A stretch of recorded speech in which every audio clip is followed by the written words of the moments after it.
Buenas noches, profesor. A continuación, haré la presentación de la tarea 3, aprendizaje estadístico no supervisado de la materia de métodos estadísticos en la ciencia de datos y analítica.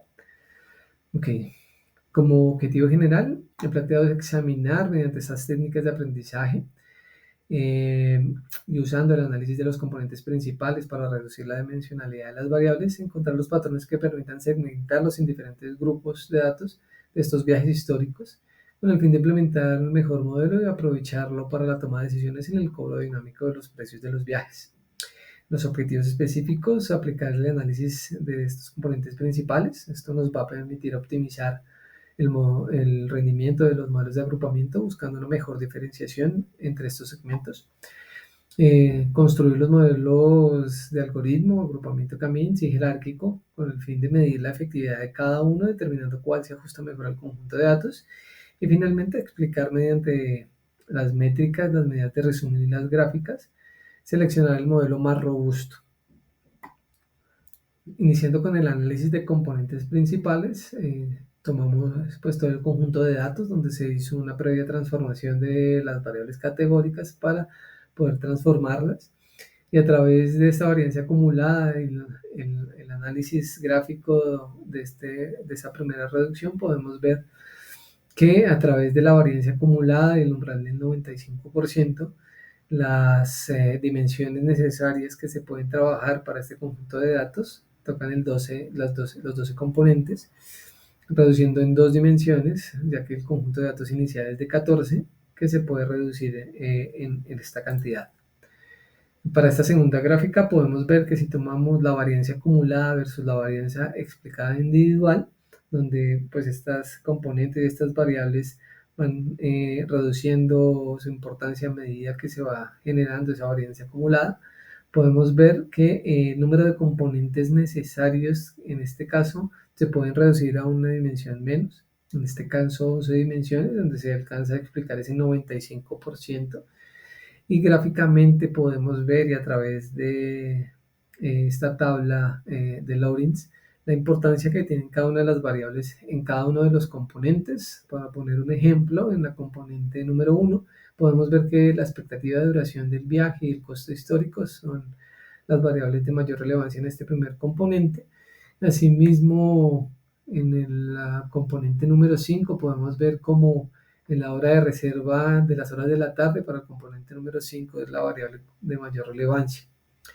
Una vez hecho este análisis previo, esta reducción de dimensionalidad, empezando por el análisis de agrupamiento K-means, tomando como el número de clúster 4 para el análisis de este conjunto de datos, podemos ver cómo se distribuye la información en los primeros dos componentes y a través de esta gráfica de dispersión podemos ver cómo se distribuye la información de este conjunto de datos de estos dos primeros componentes en los clústeres que hemos establecido. De esta misma forma, a través de este agrupamiento K-means, podemos ver cómo se agruparon estos datos a través del porcentaje de cada uno de ellos, viendo que en este modelo de aprendizaje el conjunto de datos tuvo una distribución muy homogénea, donde el valor más alto es del 27.7 para el clúster número 2 y para el clúster número 0 apenas del 23.1. Tanto en la gráfica de torta y en la gráfica de distribución de los clústeres podemos ver que la información está bastante equilibrada. De esta misma forma, a través de las métricas estadísticas, podemos ver en cada una de las variables cómo el promedio, la mediana, el estándar de estos datos se agrupa en cada uno de estos segmentos, donde por ejemplo el número de viajeros, el promedio y la mediana son valores muy cercanos. Para el segundo algoritmo de aprendizaje no supervisado, el agrupamiento jerárquico, hemos generado el gráfico o el dendrograma, donde podemos ver cómo se va segmentando la información en cada uno de los clústeres. Y de esta misma forma podemos ir visualizando cómo se distribuye la información en cada uno de ellos. Para el análisis de los datos podemos ver que en la distribución de los porcentajes de cada uno de los clústeres ya hay una diferenciación más marcada a diferencia de este primer modelo, donde vemos que el clúster número 0 está con un porcentaje mucho más alto de 37% y el mínimo del 17.7%. Gráficamente podemos ver que cambia a diferencia del primer modelo, que los datos tienen una segmentación mayor entre cada uno de ellos. De esta misma forma podemos ver en las métricas que los valores cambian en relación a este primer modelo. Como conclusiones, a través del análisis y de la aplicación de estos algoritmos, podemos ver que se tienen diferentes datos que nos permiten identificar cuál de ellos se ajusta mejor al conjunto de datos.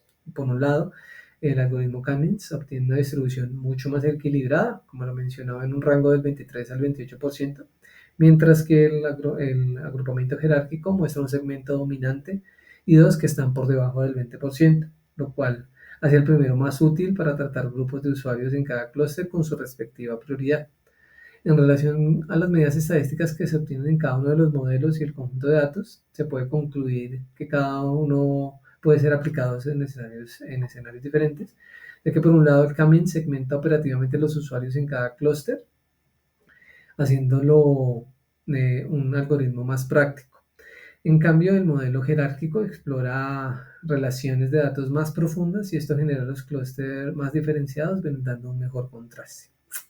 Agradezco la atención prestada. Muchas gracias.